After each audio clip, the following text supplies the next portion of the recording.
ওর বন্ধুকে বাসায় পাঠায় ভিডিও করবা। তো আমার খুবই কষ্ট লাগে। তখন আমি ওকে বলি যে দেখো আমার শরীর তো ভালো না, আমার শরীরও খারাপ, মানে আমার বলতে শারীরিক চাচ্ছি যে সমস্যা আছে, তুমি যদি এই কাজটা না করো তাহলে আমি পয়সা পাঠাবো না বাড়িতে। পাঠাবো না। প্রথমে নামটা একটু বলেন তো। আমার নাম শেফালি। শেফালি, বয়স কত শেফালি? বয়স 26। 26 বছর বয়স। আপনি কি এই অনুষ্ঠান কখনো শুনতেন নাকি প্রথম আজকে? আমি সবসময় শুনতাম আপনার অনুষ্ঠান। শুনতেন? তখন মনে হয়েছে যে আপনি এখানে আসবেন, এরকম মনে হয়েছে? হ্যাঁ। ঠিক আছে, বলেন শুনি একটু কি গল্প আপনার। আমরা 4 বোন 1 ভাই। আমার আব্বু জুতার কারখানায় কাজ করতো, লেডিস। তো ওইখানে কাজ করতে করতে আমার মা গার্মেন্টসে কাজ করতো। তো আমরা তখন অনেক ছোট, অনেক কষ্ট করে মানে আর কি দুজন কাজ করে, আমার আব্বু কাজ করে মানে আর কি সংসার চালাইতো। তো এমনও দিন যাইতো যে আব্বু মানে আর কি খরচের টাকা দিতে পারে নাই, যার কারণে বাসায় আসেনি রাত্রে। মা ঝগড়া করবো এই কারণে আসেনি। পরে ঈদের মধ্যে কাপড় চোপড় দিতে পারে নাই, এই কারণে আব্বু আসেনি। মা লুকায় সবার জন্য কাপড় চোপড় বানায় রাখতো। আব্বুরে রাত্রেবেলা খুঁজতো, পাইতো না। পরে সকাল ভোরে আব্বু আসতো বাসায় একটু সেমাই চিনি এগুলা নিয়ে। মানে অনেক কষ্ট করে আর কি আমরা বড় হয়েছি। খুবই দরিদ্র একটা পরিবার, যেটাকে বলে দরিদ্র পরিবার, খুবই কষ্ট করে বড় হয়েছি। আর যখন আর কি আমার মার ইচ্ছে ছিল মানে আর কি ছেলের, কিন্তু আমরা পরপর 4টা মেয়ে হয়েছি। 2টা বোন যখন হই, যখন আমি হই আমি হাসপাতালে হই। আপনি কত নাম্বার? আমি 3 নাম্বার। 3 নম্বরে। আচ্ছা, ঠিক আছে। যখন আমি হই তখন আমার মা মানে মেয়ে কেন হইলো, ঠিক আছে, এতে আমার মা খুবই ক্ষিপ্ত। আমি তখন ট্রেসিন বলে ডাক্তারখানা, সেখানে আমি হই। তো আমার মা বলে আরেকটা মহিলার বাচ্চা হয়ে মারা যায়, যার কারণে আমার মা বলে ওকে দিয়ে দিব। আমার তো মেয়ে আছে 2টা, ওকে দিয়ে দিব, দত্তক দিয়ে দিব। হ্যাঁ, দত্তক দিয়ে দিবে। তখন আমার খালা আমার আব্বাকে যায় বলে জলদি চলেন, আপনার মেয়ে হয়েছে দেখে আপা তো মেয়েকে দিয়ে দিতেছে। তখন নিয়ে আসলো। নিয়ে আসার পর আব্বা এসে বলে না আমার মেয়েকে আমি দিব না, মেয়ে হয়েছে তো কি হয়েছে। পরে আব্বা নিয়ে আসলো। আব্বা আমাকে অনেক আদর করতো। তো মার মুখের থেকে আর কি শোনা। এবার আমি আসার পরও মা আমার বলতেছে তোর এই কথাগুলো মনে আছে? তা আমাকে বলে যে মানে আর কি আমার মুখের উপরে বালিশ দিয়ে উনি টয়লেটে চলে যেত আর বলতো আল্লাহ যায় যেন দেখি ও মরে গেছে। ঠিক আছে, যায় যেন দেখি ও মরে গেছে। তো কথাগুলো শুনতে কিন্তু অনেক কিন্তু মনে হইলো অনেক কষ্ট লাগে যে আজকে মেয়ে জন্ম নিছে দেখে আমার মা আমাকে যে জন্ম দিচ্ছে গর্ভধারিণী মা, সে আমাকে চায় নাই। ঠিক আছে, খুব কষ্ট লাগতো, কিন্তু কখনো বলতাম না। যে আমার মা যখন ছোটবেলায় দুষ্টামি করতাম তখন বলতো কই মাছের জান নিয়ে আসছোস। ঠিক আছে, এত মারতে চাইছি মরস নেই। তো আবার লবণ পানি খাওয়াই দিছিল একবার যাতে আমি মইরা যাই, খালি দোয়া করতো যেন আমি মইরা যাই। তো শত হোক মা। তো পরে আমার আব্বা এসে দেখা ফেলাইছে। দেখা ফেলানোর পরে আমার মাকে মানে কুইদা গেছে মারতে, আমার মেয়ের যদি কিছু হয় তাহলে তোরে আমি ঘরে রাখবো না, এগুলা বলছে। পরে কিন্তু মা খুবই মানে আমার প্রতি খুবই ক্ষিপ্ত ছিল। পরে আস্তে আস্তে বড় হওয়ার পর সেই জিনিসটা আবার আরেকটা মেয়ে হয়, আমার ছোট বোন। আচ্ছা। তখন মা চাকরি করে, ওই মেয়েটাকে দেখাশোনাও করতে পারে না, কিন্তু ওর বেলায় এমন করেনি, কিন্তু আমার বেলায় এগুলা করছে। করার পর এগুলো মা নিজের মুখে স্বীকার করা, মা নিজে বলে। আমার আব্বা আমাকে অনেক আদর করতো। আমার আব্বা আমাকে গোসল করে আমার খালার বাসায় নিয়ে যেত, আমাকে ধরে মারতো আমার মা। এই কারণে আমার কি করতো, ওই বাসায় নিয়ে রাইখে আসতো। আবার যখন রাত্রে বাসায় আসতো তখন আমার আব্বা আবার আমাকে নিয়ে আসতো। তো এরকম করে বড় হই। ছোটবেলার জীবনগুলো এইভাবেই যায়, খুবই কষ্টের মধ্যে কাটে। তারপরও বোনরা 4 বোন ছিলাম। বড় আপা আমাদেরকে মানুষ করছে, মানে মায়ের মতনই বড় আপা মানুষ করছে। মা চাকরি করতো, আব্বাও কাজ করতো। বড় হয়ে একই বাসার মধ্যে আমরা ভাড়া থাকি। একই বাসার মধ্যে, মানে কোয়ার্টার বাসা, একই বাসার মধ্যে ভাড়া থাকি। তো ওই ছেলেটা আর কি, আমি আবার কারচুপির কাজ জানি, হাতের কাজ। তো এটা আমার বড় দুলাভাই আর কি শিখায়। আমার বড় বোনের যখন বিয়ে হয় তখন আমার বড় দুলাভাই আমাকে শিখায়। তো আস্তে আস্তে তখন প্রথমে দেয় 50 টাকা সপ্তাহ। তারপরে স্কুলে পড়ি, আমি স্কুলে ক্লাস 6 পর্যন্ত আমি পড়ি, তারপর আর পড়তে পারি না। এর মধ্যে আমার একটা ভাইও হয়। ওকে, মানে আপনার 4 বোনের পর একটা ভাই হয়? হ্যাঁ, 4 বোনের পর একটা ভাই হয়। তখন আমি এখনো মানে সাবালক হইনি, তখন আমার ভাই হয়, তখন আমি ছোটই। তারপরে আমার মা বলে বাইরে যাব, পরপর বড় বোনেরও বিয়ে হয়ে যায়, মেজ বোনেরও বিয়ে হয়ে যায়। এখন 2 বোনের তো বিয়ে হয়ে গেছে, ভাই তো ছোট কোলে, তাকে দেখবে কি, এর জন্য আমার পড়া বন্ধ করায় দেয় মা। বাইরে চলে যায়। পড়া বন্ধ হবে ক্লাস 6-এ। ক্লাস 6-এ থাকতে পড়া অফ করে দেয়, পড়া বন্ধ হয়ে যায়। পরে আমাকে বলে যে তুমি দেখবা, ওরে দেখবা, এই কারণে আমার লেখাপড়া বাদ দিয়ে দেয়। পরে আমার স্যার বলে যে ওর তো মাথার ব্রেনটা অনেক ভালো আন্টি, ওরে পড়ান। পরে মা বলে যে দেখো বাবা, ওরে যদি এখন পড়াই তাহলে আমার সংসার কে দেখবে, আমি তো বাইরে চলে যাব। সেখানে আমার মা তখনের সময় 60,000 টাকা জমা দেয়। ঠিক আছে, তখন 60,000 টাকা অনেক কিছু। আমার মার যেখানে যা সঞ্চয় ছিল সব আমার মা ওইখানে একাকিত্ব করে দেয়। আচ্ছা। তারপর থেকে উনি সেই টাকাটা যার মাধ্যমে দেয় সে মাইরা কোথায় চলে যায়, তাকে আর পাওয়া যায় না। ওকে। তারপরে আমার মা যাইতে পারে না, আমার পড়া তো বন্ধই থাকে। তারপরে আমি কারচুপির কাজ করতে থাকি, আর আমার মা বাহিরের মানে আমার আব্বার যে কারখানা ছিল কারখানার কর্মচারী খাইতো আমাদের ঘরে। তো সেখান থেকে আমার আব্বা কারখানা বড় হয়, কর্মচারী খায়, আমাদের ঘরেই খায়। আমার বাইরের 2টা লোকও খায়, মা গার্মেন্টসের কাজ বাদ দিয়ে দেয়, তখন ঘরেই রান্না করে, বাহিরের কয়েকটা কর্মচারী খাওয়ায়। আচ্ছা। ওইটা দিয়ে আর কি সংসার চলে, আব্বার টাকা ওইটা দিয়ে সংসার চলে। আমরা লেখাপড়া করি, আর লেখাপড়া তো আমার ছাড়াই দেয়, কিন্তু ছোট বোন লেখাপড়া করতে থাকে। তো ঘরের মধ্যে আর একই বাসার মধ্যে ভাড়া থাকি। তো প্রথমে কাজ করি বড় আপার হাজবেন্ডের সাথে শাড়ি কাজ করি। যখন ওদের সাথে আবার একটু রাগারাগি হয় তখন ওদের সাথে থেকে কাজ ছাইড়া দিই। ছাইড়া দেওয়ার পর তো ও আবার আমাকে পছন্দ করতো। যখন আমার বড় আপার এখানে কাজ করি তো ও আবার শাড়ির কাজ মানে আর কি নসুন্দির থেকে ওইখান থেকে শাড়ি আনতো, আনার পর আর কি কাজ করাইতো।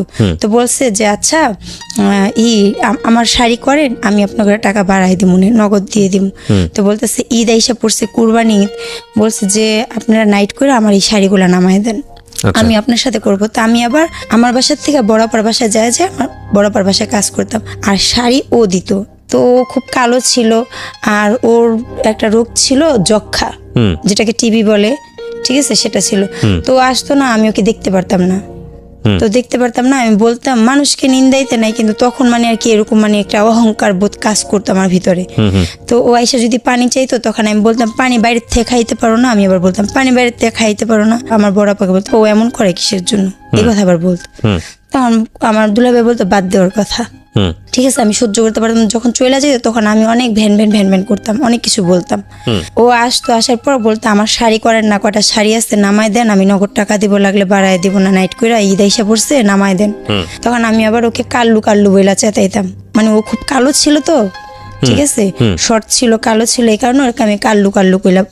আর আমার বড় আপা যে বাসায় ভাড়া ছিল সে বাসায় একটা মেয়ে ছিল, বলতাম যাও ওই মেয়ের সাথে প্রেম করো, ওই মেয়ের সাথে প্রেম করো, ওইগুলো বলতাম, আমি বলতাম ওকে, মানে উৎসাহ দিতাম যাও প্রেম করো। ওর সাথে যখন নাইট করি, আমার বড় দুলাভাই ছিল ওর শাড়িগুলো নামানোর জন্য, মানে আর কি বলে নাইট করার জন্য, আমার বড় আপার বাসায়। তা আমি বড় আপা, তারপর ও পরে বলে আমি রাত্রেবেলা খাওয়াবো তোমাদেরকে সবাইকে, আইনা বিরিয়ানি খাওয়াবো, আমার আবার বিরিয়ানি পছন্দ, পরে বলে বিরিয়ানি খাওয়াবো, আর 50 টাকা করে দিব আমাকে বলে আর কি, নাইট করলে 50 টাকা করে দিবে, বিরিয়ানিও খাবে। তখন আমি কি কাজগুলো নিয়ে যেত? হ্যাঁ শাড়িগুলো আর কি করে বিক্রি করতো, বিক্রি মানে আর কি এটা মালের অর্ডার আনতো। হ্যাঁ অর্ডার আনতো, মিডলম্যান হিসেবে কাজ করতো, কাজ করে তারপর আবার ওটা কমপ্লিট করাই দিত। ওইটাতে আবার ওর লাভ ছিল, সেটা নসুন্দির থেকে আনতো। তারপরে এইভাবে কাজ করতে থাকি। তো 3টা নাইট করি, 3টা নাইট আমি 150 টাকা পাই ওর কাছ থেকে। তা আমি আবার আসিফের গান অনেক শুনতাম, আসিফের গান মানে আসিফ আমার অনেক মানে বেস্ট শিল্পী, হ্যাঁ খুব পছন্দের শিল্পী। তো ওর গান আর কি আমি শুনি। তো আমি বলি তুমি তো গুলিস্তান যাও, তোমার কাছ থেকে তো আমি 150 টাকা পামো, আমি তো জিন্সের প্যান্ট পরি না, তো আমার একটা জিন্সের প্যান্ট আইনা দিবা, কয় টাকা নিবো, ওইখান থেকে আনলে তো কমের মধ্যে আনতে পারবা, তো লালের মধ্যে একটা জিন্সের প্যান্ট আনবা, আর আমার জন্য আসিফের একটা বায়না ক্যাসেট নিয়ে আসবা। পরে বলছে কি আচ্ছা ঠিক আছে। তো ও আবার মনে মনে আমাকে পছন্দ করতো, সেটা তার আমি জানতাম না। তো আমি আর কি ওর নানার জন্য বাড়ি মার্কেটে যাই আমার ছোট বোনকে নিয়ে, এর মধ্যে তা আমার চুল আবার মেহেদি লাগানো থাকে।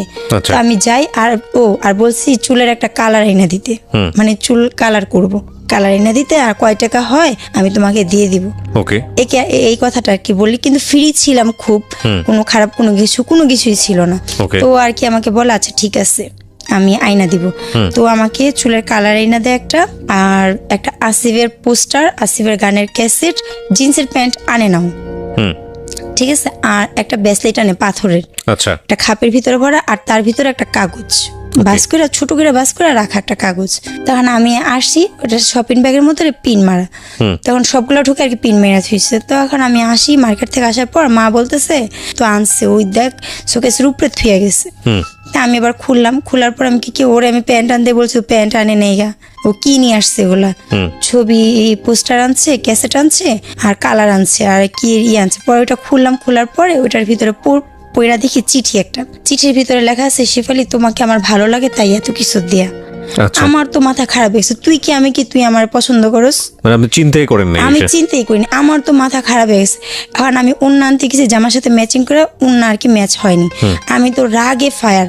পরে আমি বলতেছি ও আসুক, ওর খবর আছে, ওর এত বড় সাহস। মা কয় কি হয়েছে?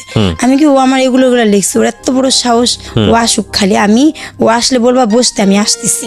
ওকে। মার্কেট থেকে উন্নাটা ম্যাচিং করে আনার জন্য আবার গেছি মার্কেটে, মানে এগুলা দেখে আমি আবার গেছি মার্কেট। কিন্তু আমার রাগ খুব। তো ও আয়সা বলতেছে মাকে, মা বলছে তুই কি কি লেখছোস, কি চিঠি দিছোস? ও তো একদম পুরা ফায়ার হয়ে গেছে, খুব রাগ। এগুলো আর কি মা বলছে। পরে বলছে খালা আমি তো লেখাপড়া পারি না, আমার বন্ধুকে আমি বলছি ঈদের একটা শুভেচ্ছা দিতে, আমার বন্ধু মনে এগুলা লেখা দিছে দুষ্টামি করে, মানে এটা বলে আর কি কথা কাটাই নিল। তো কথা কাটাই নেওয়ার পরে তো আমি আসলাম। আসার পরে কিন্তু আমার মনের ভিতরে একটা মানে আর কি সন্দেহ জাগলো যে ও এরকম কেন বললো। ঠিক আছে, নিশ্চয়ই কোনো কারণ হবে, মানে একটা হাব ভঙ্গিমা দেখলে একটা বোঝা যায় না।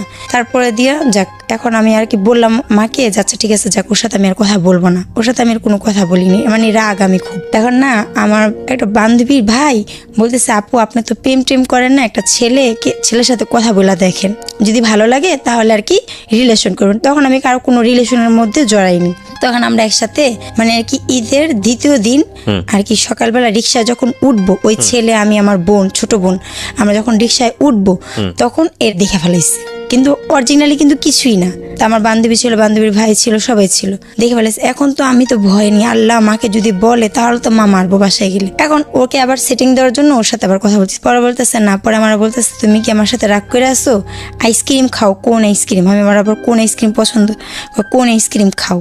পরে আমি বলি কি আচ্ছা ঠিক আছে, রাত্রেবেলা মা দেখলে বকা দিব। পরে ও কি করলো, চুপ করে আমার জন্য আর আমার ছোট বোনের জন্য 2টা আইসক্রিম আনলো, আইনা আমাকে দিল। পরে খাইলাম। তো ও আমাকে পছন্দ করার পরে ও আর কি একজনের সাথে আর কি বলে যে আমি তো এরকম একটা মেয়েকে পছন্দ করি, তো তোমার কাছে কি কোনো ভালো ফকির টুকির আছে? মেয়েটা তো আমাকে পছন্দ করে না, মানে ফকির ধরে আপনার জন্য তাবিজ কিছু করবে। আচ্ছা। তো আমার এই ঘটনাটা আবার আমার মা জানতে পারে, যে এই ছেলের সাথে বলে, সেই ছেলেটা যেভাবে হোক যে কোনোভাবেই আমার মার কানে খবর আসে। তখন আমার মা বাড়ির ভিতর অনেক ঝগড়া লাগাই দেয়, একই বাসায় ভাড়া থেকে অনেক ঝগড়া লাগাই দেয়। তখন আমার মা বলে কি তুই কিছু বলস না, তুই কিছু বলস না। তখন আমি বাড়ি ভরা মানুষের সামনে যাই ওকে, মানে ওর সামনাসামনি আমি ওকে বলি, এই তোর মতন ছেলের আমার পায়ের নখের যোগ্যতা আছে, তুই আমাকে পছন্দ করস, আমি এই কথাটা বলি। এর জন্য ওর সাথে আর আমাদের সাথে কোনো কথা নাই। একই বাসায় থেকে আমার ছোট বোনের জন্মদিন হইলো, তো আমার বিরিয়ানি তো বললামই আগে আমার খুব পছন্দ, তো বাবুর্চিতে বিরিয়ানি রান্না হয়েছে, আমি সারাদিন খালি বিরিয়ানি খেয়েছি একটু পরে পরে। তো আমার পেটে ব্যথা উঠে গেছে। এই পেটে ব্যথাটা আমার প্রায় সময় উঠতো। যখন পেটে ব্যথা উঠলো তো মারা সবাই ঘরে টিভি দেখতেছিল, আর আমার পেটে ব্যথা উঠছে দেখে আমি আবার মেজপার ঘরে চলে গেলাম। মেজপার ঘরে গিয়ে আমি পেট ধরে কাঁদতেছি, মা ঘুমাইতেছিল। তা আমার মেজপা শাশুড়ি যায় বলে, এ নার্গিস জলদি উঠো, তোমার মেয়ে তো কাঁদতেছে পেটে ব্যথায়, জলদি উঠো। মা উঠছে, আমার পেটে ব্যথা, এত পরিমাণ পেটে ব্যথা যা বলার বাইরে। ঠিক আছে, পরে মা আমাকে আল হেলাল হাসপাতালে নিয়ে গেল। জেনারেল হাসপাতালে নিয়ে যাওয়ার পরে ওইখানে তারা আমাকে দেখলো, দেখার পর ইঞ্জেকশন দিল, পরে ব্যথা কমলো, ঘুমের ইঞ্জেকশন দিল আবার। তখন ওইখান থেকে নিয়ে আসলো, আর এর পিছনে ও আবার গেছে। পরে বলতেছে খালা টাকা লাগবে, টাকা লাগলে আমার থেকে নেন, আমার কাছে টাকা আছে, টাকা নেন।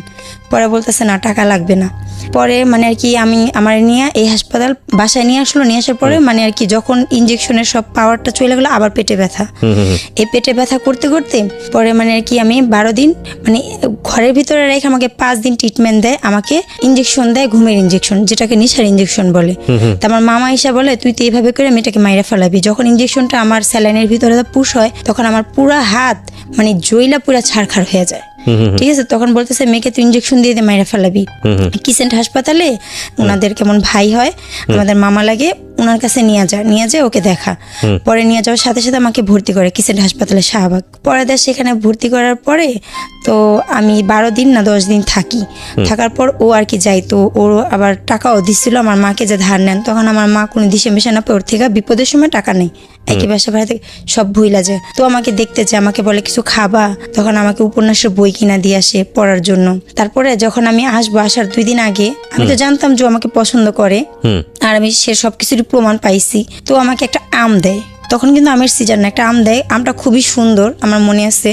সে আমটা বলে কি আমটা তুমি খাবা। তখন আমটা খাওয়ার পরে আমটা খাওয়ার পরে না মানে ওর প্রতি একটা মানে আর কি মায়া কাজ করতো, ওকে দেখলে একটা মায়া কাজ করতো।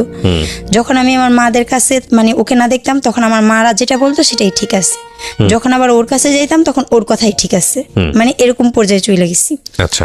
পরে ও আর কি আমাকে দেখা করতে ডাকতো, আমি ওর সাথে দেখা করে এসে মা যদি বলতো যে দেখা করছিস, না আমি দেখা করিনি, মানে এগুলো করতাম। কিন্তু কেন করতাম, সেটা কি ভালোবাসা ছিল না কি ছিল সেটা আমি নিজেও জানি না। ঠিক আছে, তখনের বয়সটা তো আমার ওরকম বয়স ছিল না, যার কারণে ভালোবাসা ছিল না কি ছিল আমি বুঝতেই পারিনি।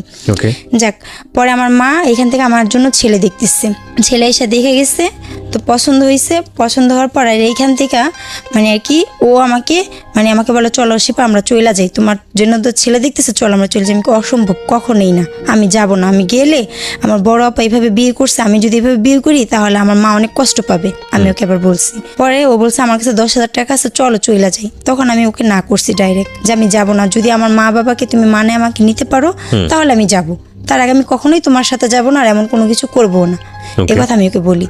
যখন আমাকে ছেলে দেখা যায় তখন আমার মানে আর কি আব্বা বলে যে ও তো এরকম ডিস্টার্ব করতেছে, ওকে একটা শিক্ষা দিতে হবে। তো কালকে তখন র্যাব নতুন নামছে, অনেক কড়া, র্যাব এরিয়া অনেক কড়া। তখন বলছে আমার আব্বা বলছে যে আব্বার একটা বন্ধু ছিল যে দোকানে মাল দিত, তো বলতেছে যে মামা কালকে যদি র্যাব আসে তাহলে তুমি শুধু বলবা ও তোমার উন্নাধেরা টান দিচ্ছে, এ কথা আর কি আমার আব্বা আমাকে বলতে বলছে। তখন আমি বললাম যে ওর টাকায় ওর সংসার চলে, ওর বাবা তো খরচপাতি দেয় না, খোঁজখবর নেয় না। আজকে যদি আমি এই কথাটা বলি তাহলে ওর সংসার কিভাবে চলবে, সংসার বন্ধ হয়ে যাবে, তো একজনের এই ক্ষতিটা করা তো ঠিক না। তখন আমি আবার আব্বাকে বললাম আব্বা এই জিনিস করব, তখন ও তো পরবর্তীতে আমার ক্ষতি করতে পারে। তখন আমার আব্বা বলে যে তোমার এত কিছু চিন্তা করা লাগবে না, ও যখন আসবে তখন তুমি বিয়ে হয়ে অনেক দূরে চলে যাবা। আব্বা আমার এই কথা বলে। তখন আমি বললাম আব্বা যে খুঁজা বের করার সে মাটির নিচের থেকেও খুঁজা বের করবে। তখন আব্বা আমাকে ধমক দেয়। তা আমি চাইতেছিলাম না যে কারো কোনো ক্ষতি করি, কেননা কারো ক্ষতি করে কেউ তো কখনো ভালো থাকতে পারে না। এই জিনিসটা সব অনেক আগের থেকে আমার ভিতরে এই জিনিসগুলো কাজ করতো। তখন আমি ভাবলাম যে যেখানে আমার বিয়ে ঠিক করছে আমি সেই দেশে চলে যাই, আমার খালার বাড়িতে। অথচ আমি রাস্তাঘাট কিছু চিনি না, শুধু জানি ভৈরব যেতে হইব, ওইখান থেকে লঞ্চে কইরা আমার খালার বাড়িতে যাব, মানে এটাই আর কি জানতাম। তো আমি আবার 200 টাকা আমার এখান থেকে আমি চুরি করি, যার সাথে আমার বিয়ে ঠিক করছে তাকে আমার খালার বাড়িতে যে আমার খালাকে বলবো যে আমাকে বিয়ে দিয়ে দেন এইখানে। কিন্তু আমার অরিজিনালি এমন কোনো কিছুই ছিল না যে আমি ওর সাথে পালা যাবো, আমি শুধু ওকে বাঁচাইতে চাইছি। আমি চাইনি যে আমাকে তোমরা অন্য জায়গায় বিয়ে দিয়ে দিবা, ঠিক আছে, কিন্তু আমি কারো জীবন নষ্ট করতে চাই না।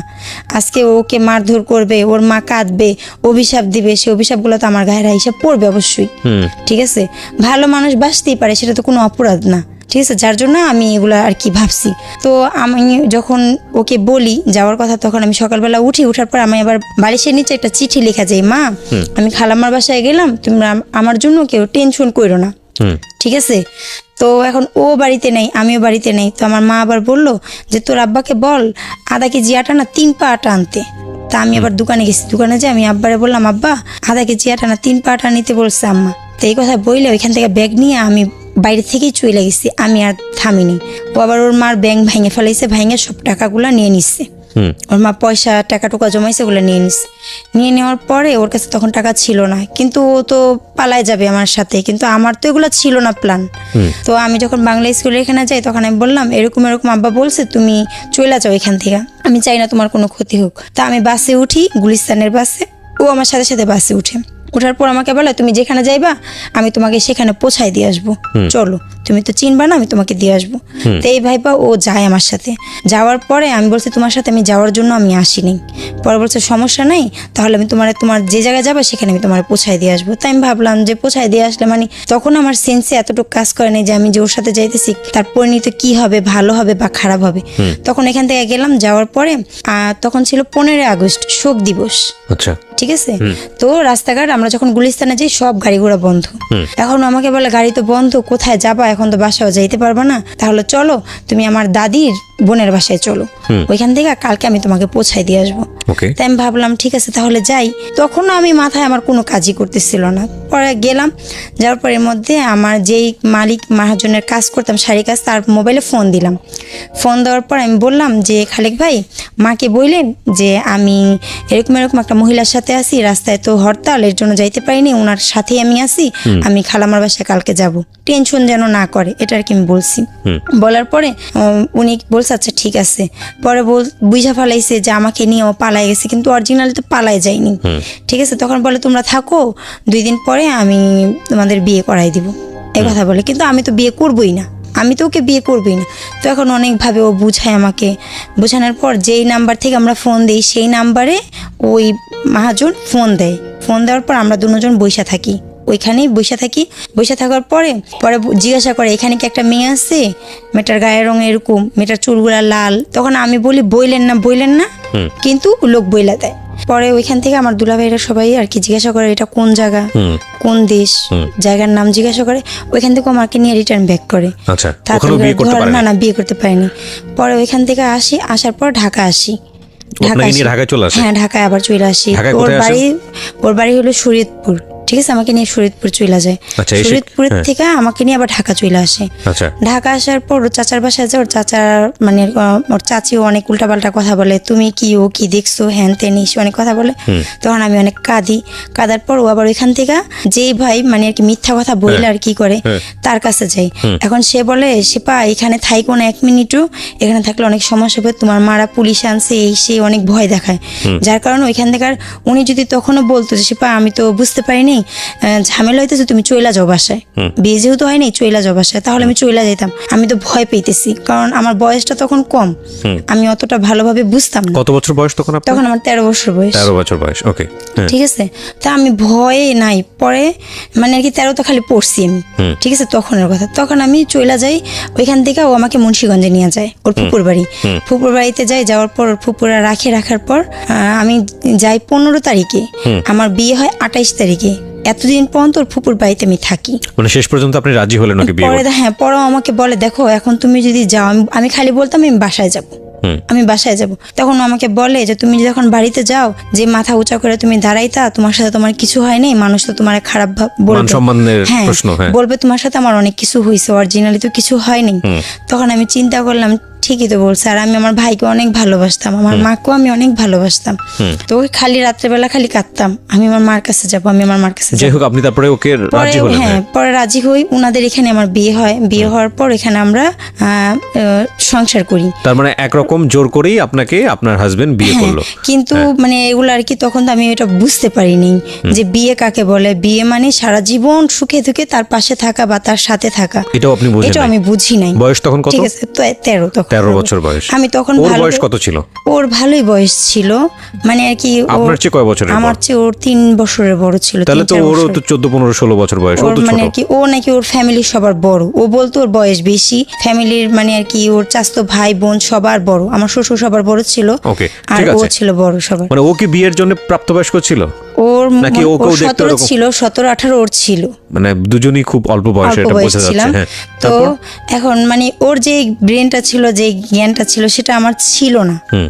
ঠিক আছে, জ্ঞান না থাকলে তো একটা ফ্যামিলিও চালাইতে পারতো না, তাই না? যেহেতু একটা ফ্যামিলি চালায়, সেহেতু ও ভালোই বুঝে।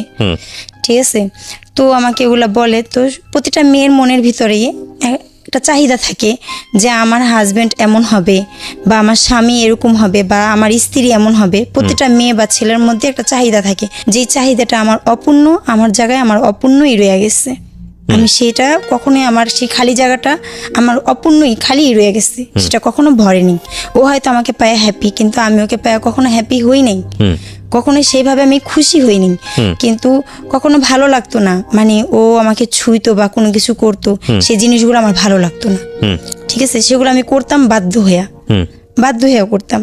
তো যাক, তারপরে যখন আমার বাচ্চা কনসেপ্ট করে, তখন আমি বুঝি না। কত বছর বয়সে? বিয়ে কতদিন পরে? বিয়ের পরে প্রথমেই আমার বাচ্চা কনসেপ্ট করে। প্রথমে বাচ্চা কনসেপ্ট করার পরে তখন আমি বলি যে বাচ্চা কনসেপ্ট করছে, তখন আমি অনেক অসুস্থ হয়ে যাই। তো ওর মানে আমার শ্বশুর, বিয়ের পরে তো আমার শ্বশুর, তো উনি আবার মুন্সিগঞ্জে যায় আমাকে নিয়ে আসে, আমাকে আর ওকে নিয়ে আসে ঈদের পরে নিয়ে আসার পরে মানে আর কি এর মধ্যে আবার আমি যখন বিয়ে হয়, আমি কথাটা পিছনে রেখে আসছি, আমার বিয়ের 15 দিন যাইতে না যাইতে মানে আমি পাগল হয়ে যাই, পাগলের মতন আমি আচরণ করি। আমি শুধু এতটুকু বলি আমার মার কাছে যাব, নিজের মাথার চুল নিজে টাইনা ছিঁড়া ফেলাই। ঠিক আছে, আর মনে হইতো কে জানি কি পুড়তেছে আমার ভিতরে, জইলা পুইরা, মানে 10টা বাজলে, সকাল 10টা বাজলে আমার ভিতরে জইলা পুইরা ছাড়খাড় হয়ে যেত। আর খালি বলতাম আমার মার কাছে যাব। মানে বিয়ের পরে আপনাকে বাড়িতে পাঠায়নি? না, বাড়িতে পাঠায়নি। ওর মুন্সিগঞ্জেই রাখছে, ওইখানে আমাকে রুম ভাড়া করে ওইখানেই রাখছে। আচ্ছা।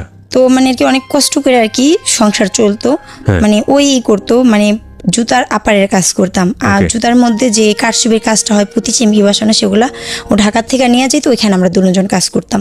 ওইখান থেকে ও আর কি আমাকে খুবই মারধর করে, ঠিক আছে, মানে আমি এদিক ওদিক চলে যাই দেখে খুবই মারধর করার পর ও আমার মার কাছে নিয়ে আসে।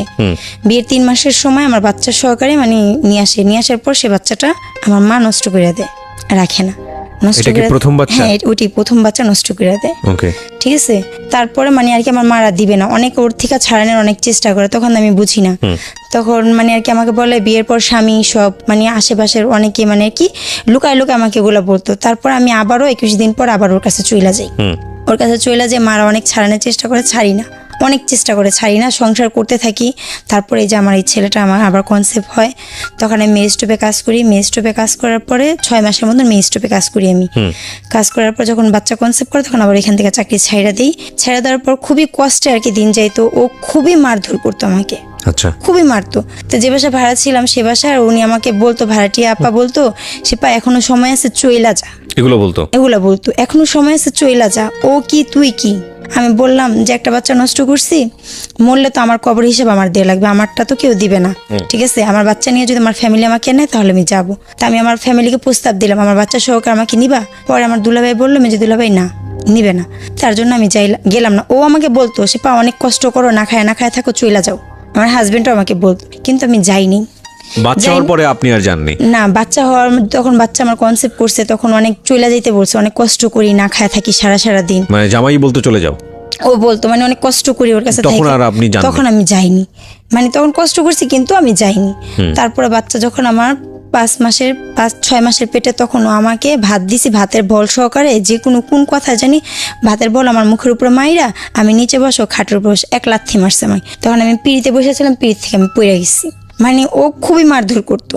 তারপর আমি ওর সাথে সংসার করছি, আমি এত কিছুর পরে কিন্তু ওকে ছাড়িনি। তারপরে ও আমার ছেলেটা হওয়ার পরে ও বাহিরে যায়, 2 বছরের জন্য বাহিরে যাওয়ার পর আমি ওষুধ কোম্পানিতে কাজ নিই। তারপর আমি ওষুধ কোম্পানিতে চাকরি নিই। আমি মানে কি ওইখানেও কাজ করি। ও তো বাহিরে চলে যায়, তখন আমার ছেলেটার বয়স তখন 1.5 বছরের মতন, তখন ও বাহিরে চলে যায়। মানে 1 বছর শেষ হয়ে মানে 2 বছর চলতেছে, তখন বাহিরে চলে যায়। বাহিরে যাওয়ার পরে দুবাই যায়, তখন দুবাই যায়, 2 বছর থাকে। তখন আমি চাকরি করতে থাকি, ও আমাকে চাকরি করতে মানা করে, চাকরি করার দরকার নেই। তাই আমি ভাবি যে চাকরি করবো, আমি একটা চেনের অনেক শখ, চেন নিবো, চেন নেওয়ার পর মানে একটা স্বর্ণের চেন কিনবো, কেনার পর চাকরি ছাইড়া দিব। এর জন্য চাকরি করে থাকি। অফিসে সবাই আমাকে চিনে, তখন এমন কোনো কিছু হয় না, সবাই চিনতো, জানতো। তখন মানে একজনের সাথে ফোনে রং নাম্বারে আমার পরিচয় হয়। কিভাবে? মানে আমার মোবাইলে তখন ও আবার বাহিরে যাওয়ার পর, যে মাসে যায় তার 2 মাস পরে আমার জন্য একটা ফোন পাঠায়। ফোনের মধ্যে তখন আর কি যখন ফোন ইউজ করি, তখন একটা রং নাম্বারে ফোন আসে। ফোন আসে, অনেক রং নাম্বারে আসতো, কথা বলতাম না, কিন্তু ওই রং নাম্বারে ফোনে কথা বলতো এমন ভাবে যে আমি তার সাথে কথা বলি, কিন্তু ওই ছেলেটা আমাকে চিনতো।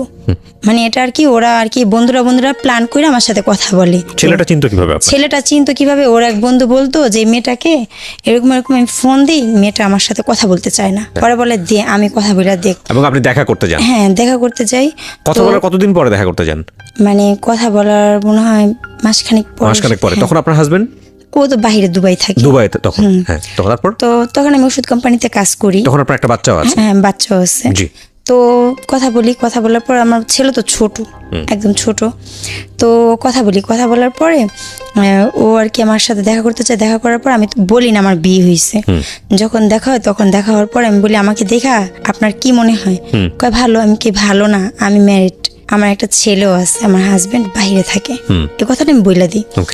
পরে বলে তো আমি কি যে, তো আমি মিথ্যা কথা বলছিলাম যে আমি লেখাপড়া করি, আমি চাকরি করি।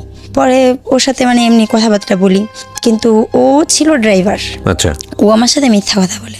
তখন ও আবার বলে যে আমি মিথ্যা কথা বলছি, আমি কোনো লেখাপড়া করি না, আমি গাড়ি চালাই। আচ্ছা, ঠিক আছে। তখন একটা ফ্রেন্ডশিপ হয়, জাস্ট বন্ধুত্ব হয়। তো কিন্তু ওর কথাবার্তা খুবই ভালো লাগতো আমার কাছে, খুবই ভালো লাগতো ওর কথাবার্তা আমার কাছে। তো কথাবার্তা বলতাম। তো একদিন আমাকে বলে ওদের বাসায় নিয়ে গেছে, ওর মার সাথে কথা বলাইছে। এদের মধ্যে 6 মাস থাকে ওর সাথে আমার সম্পর্ক থাকে, 6 মাস। মানে সেটা জাস্ট বন্ধুত্বের, জাস্ট অন্য কোনো কিছুই না। তো আমার ছেলেকে খুবই আদর করতো, আমাকে মানে আর কি এমনি কোথাও বাইরে কোথাও ঘুরতে টুরতে যাইনি, ফোনিং যা কথাবার্তা রাস্তাঘাটে দেখা এই Okay, জাস্ট। okay, আর ওদের বাসায় একদিন গেছি, ওর মা ছিল, ওর মার সাথে দেখা করাই দিছে, ও কথা তার মানে বলছি। আপনার বাসা পর্যন্ত চলে গেছেন? হ্যাঁ, ওর বাসা গেছি, ওর বাসা মানে ঢাকার মধ্যেই ছিল। তো ওদের বাসায় যাই, আমি যাই, আমার বান্ধবী যাই, আমার ছেলে যায়, আমরা হাঁটতে হাঁটতে যাই। ওর মা অনেক কিছু রান্না করে, খাওয়া দাওয়া করি। তা আমার ছেলেটা আবার ও শিখাইতো বাবা ডাকতে, তো বাবা ডাকতো। তাই আমি বলতাম এগুলা কি শিখাও, আমি আবার বলতাম এগুলা কি শিখাও, কয় কি হয়েছে আমার পোলা, এগুলা বলতো, মানে দুষ্টামি করতো জাস্ট এরকমই, এমনি অন্য কোনো কিছু না। তারপর ওর মার সামনেও বাবা বাবা বলতো। আপনার এই ধরনের বন্ধুত্ব সম্পর্ক গড়ে উঠছে, এটা কি আপনার হাজবেন্ড জানতো দেশের বাইরে থেকে? না, ও জানতো না, কিন্তু ওর সাথে কথা বলে দিছিলাম, ফ্রেন্ডশিপ। ও বাংলাদেশে যখন আসে তখন ওর সাথে কথা বলে দিছিলাম যে আমি রং নাম্বার, আমার সাথে একজনের সাথে ফ্রেন্ডশিপ হয়, কথা বলো। আচ্ছা। আর আমার হাজবেন্ড আমাকে যেটা সবচেয়ে বড় কথা হলো সময় দিত না। ভালো মন্দ একটা সুখ দুঃখের কথা কার সাথে বলে, তার স্বামীর সাথেই তো বলে। তখন আপনার বয়সও অনেক অল্প, 14 বছর 13-14 বছর বয়স। তখন আমার সাথে কথাও বলতো না ভালো করে, মানে আর কি ফোন দিত, দিয়া জিজ্ঞাসা করতো খাওয়া দাওয়া করছো, ভালো আছো, ছেলে কি করে, ভালো আছে, বা শেষ, এই আর কোনো কিছু না। কিন্তু একটা চাহিদা বা একটা ভালোবাসার কথাবার্তা ওর মধ্যে, সেই জিনিসগুলো আমি কখনো পাইনি। সবসময় খুঁজতাম ওর মধ্যে, যেটা আমি ওর মধ্যে পাইতাম না। তো মানে আর কি তারপর ও আমার থেকে দেখতে মানে বলে না মানানসই নাই, একদম মানে বেমানান, আপনার সাথে যায় না, একদম যায় না। ঠিক আছে, তারপরও মানে আর কি বলতে হয় না এই কথাটা, কিন্তু তারপর আমি কখনো ওকে মুখের উপরে বলতাম না। মানুষ বলতো, সবাই বলতো যে কি এর সাথে কি, এগুলো বলতো। তো কিন্তু আমার কাছে খুব খারাপ লাগতো, ওকে যদি কেউ কিছু বলতো আমার কাছে খুব খারাপ লাগতো। শতক আমার স্বামী, তো খুব খারাপ লাগতো আমার কাছে। তো যাক, ওইখান থেকে ও 2 বছর থাকার পর ও বাংলাদেশে আসার পরে আর এ আবার কি করে আমার সাথে মিথ্যা কথা বলে ও বিয়ে করে। আমাকে বলে যে আমার ভাইয়ের জন্য মেয়ে দেখতেছি, কিন্তু মেয়ে ওর জন্য দেখা হইতেছে। তো তুমি তো আমার ফ্রেন্ড, তুমি আমার বন্ধু, তুমি আগে বলতে পারতা, আমার যেহেতু একটা সংসার আছে, আমি তো তোমার কাছে যাব না, তো তুমি বলতে পারতা যে আমার জন্য মেয়ে দেখতেছে, ভালো কথা। ও আমাকে বলে নেই, না বলার কারণে পরে যখন ও বিয়ে করার পর আমি যখন ওকে ফোন দিই, ও ফোন রিসিভ করে না। কি ব্যাপার, ফোন রিসিভ করে না? পরে একদিন ওর বউ ফোন রিসিভ করে, পরে দিয়ে এসে আমি কাইটা দিলাম। আমি কিছুক্ষণ পর আবার ফোন দিলাম। ফোন দেওয়ার পর ওর মা আবার আমাকে চিনতো, আমার নাম্বার দেখে চিনতে পারছে, পারার পর মা ফোন ধরছে, ধরার পর আমাকে বলে তা আমরা এরকম করে হঠাৎ করে বিয়ে করাইছি ওকে, তো এখন তো ওর বউ যদি দেখে ফোন দিতে তাহলে মাইন্ড করবে, তো তুমি আর ওকে ফোন দিও না।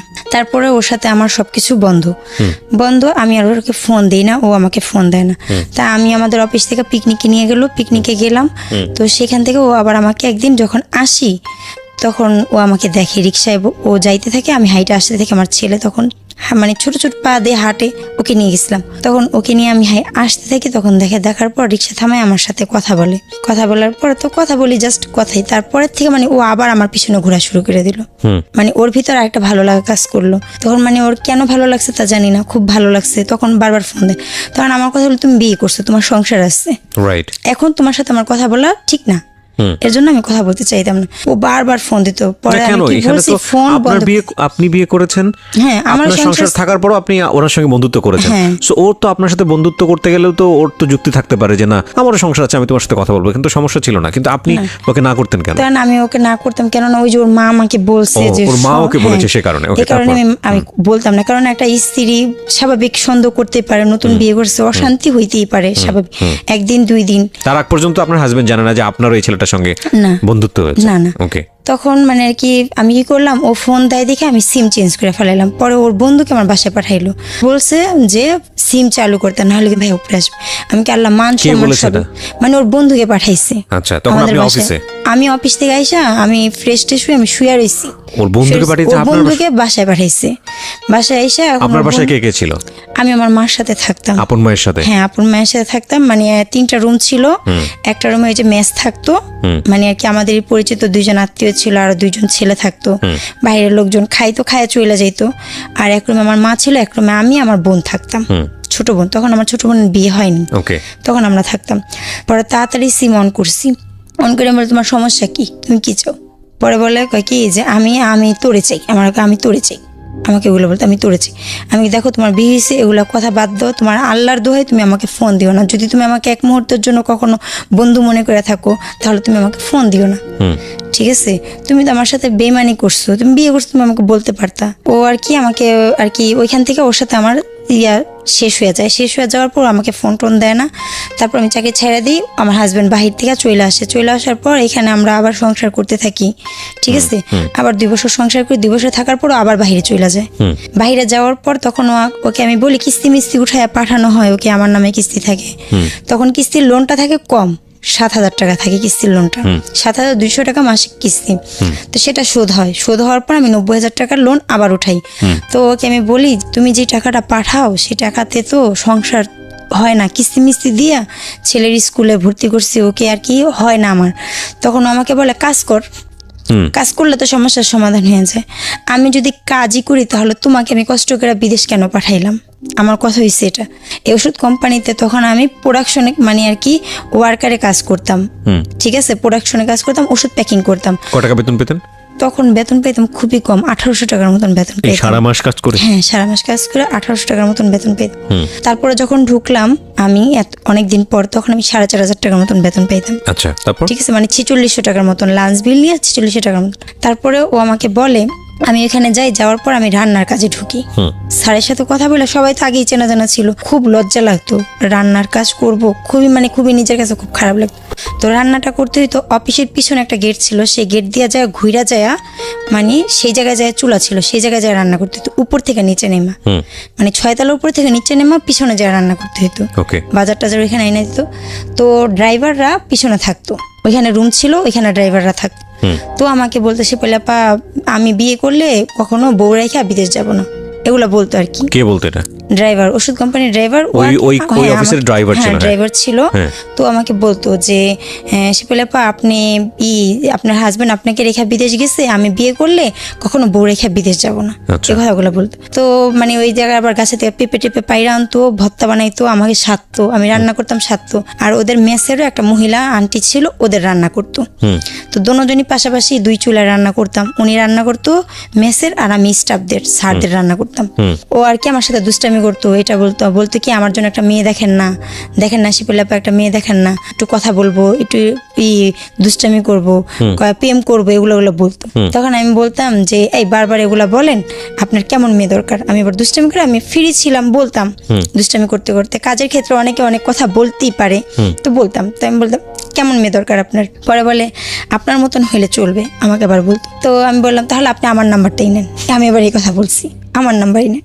পরে উনি কি করে, আমার মোবাইলটা নিয়ে ওনার নাম্বার উঠায়া ওনার মোবাইলে ফোন দেয়। তখন আপনার হাজবেন্ড কি দেশে না দেশের বাইরে? বাইরে, তখন মালয়েশিয়া।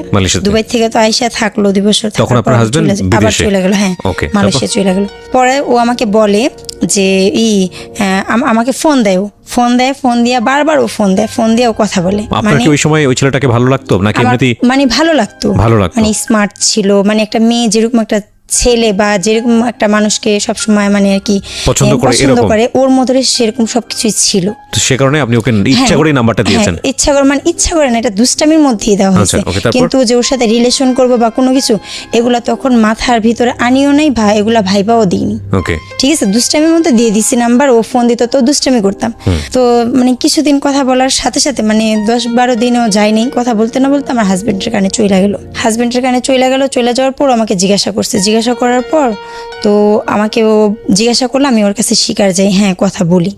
তারপরে মানে এর মধ্যে আমি আবার একটু অসুস্থ হয়ে যাই। সন্দেহ করার পর আমার দুলাভাইকে বলে যে ও হয়তো মানে অ্যাবর্শন করাইছে, এই কারণে হয়তো ওর এরকম হয়েছে, কিন্তু এমন কোনো কিছুই না।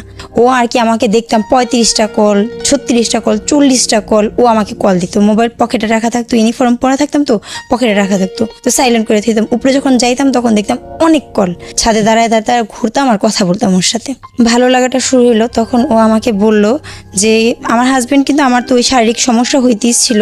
তারপর আমি ডাক্তার দেখানোর পর ডাক্তার আমাকে আল্ট্রাসাউন্ড দেয় এবং ইসিজি দেয়। বুকে আমি চিল্লায় কথা বলতে পারি না, বুকে সমস্যা হয়, ব্যথা করে। ইসিজি দেয়, রক্ত পরীক্ষা, প্রস্রাব পরীক্ষা এগুলো দেয়। ঠিক আছে, এখন আমি বলি যে টাকা তো নাই, পরে পরীক্ষা করব। আমি আমার হাজবেন্ডকে বলি যে পরে পরীক্ষা করব। ওর মানে মনের ভিতরে সন্দেহ যে আমি অবশ্যই মনে অ্যাবর্শন করাইছি, যার কারণে আমার এরকম সমস্যা হইতেছে, আর পরীক্ষা করাইলে সেটা ধরা পড়বে। ওর ভিতরে সেই জিনিসটা চলতেছিল। মানে আপনার হাজবেন্ড বারবার বলছিল যে তুমি পরীক্ষা করো।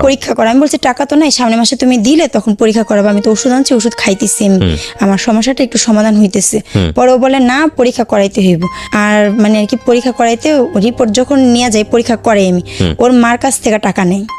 ও টাকা দিতে পারে না, ওর মার কাছ থেকে মানে আমার শাশুড়ির কাছ থেকে টাকা নিয়ে পরে আমার পরীক্ষাগুলো করানোর পর যখন আমি রিপোর্ট দেখাইতে যাই তখন বলে ওর বোনকে নিয়ে যেতে, মানে আর কি শুনতে পারবে যে আমি এমন কিছু করছি কিনা, কিন্তু আমি তো জানি আমি এমন কিছু করিনি, কিন্তু তার সাথে আমার খুবই মানে আর কি মানে তার খুবই ভালো লাগতো।